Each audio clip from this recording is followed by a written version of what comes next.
One of the things that should have happened that didn't happen had to do with all the people who had to be evacuated that lived in public housing. I think HUD and Hanno did the biggest disservice, committed the biggest sin that there was. They made promises that they have yet or have not yet kept. And that was to keep those people in mind, those people who were already economically oppressed. They had already had a plan to get out of the public housing business even before Katrina. So Katrina kind of helped them empty out the projects, if you will. And I don't want anybody to live in substandard housing or anything like that, but they were extremely disrespected in the way that they were not allowed to come back into their homes, and just a modicum of human dignity. You needed to be able to get your stuff, and they were not allowed that. In fact, they were criminalized for trying to just get back in there. The public housing structures were some of the most sound in the city, and yet they behaved as if they were some of the most threatened, just because they knew once folks got back into where they lived, it would be a problem to get out. So that's one of the things that I think was one of the biggest atrocities. The other thing is that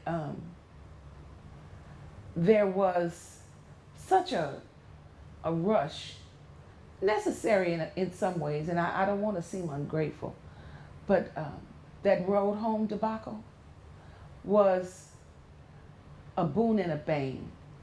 The boon was nobody left home with more than 3 days of clothing and figured that they were not coming back for months, weeks, years.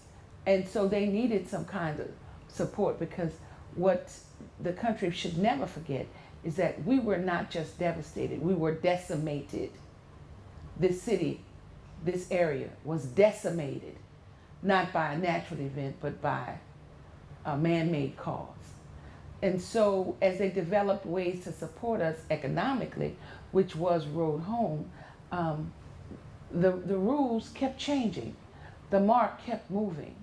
And people were given a help and then told that's not what we really meant. You need to give that back. We didn't have it to begin with, so we definitely didn't have it to give back. There were no structures in place, and we expected government or some system to be in place to protect us from the carpetbaggers who came into our area and took old people's money and took their property and didn't do anything for them. As individuals, we don't have that power. We expect that from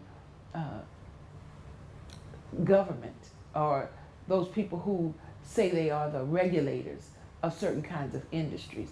There are people yet today, 2015, who are still trying to get recompense from Chinese drywall.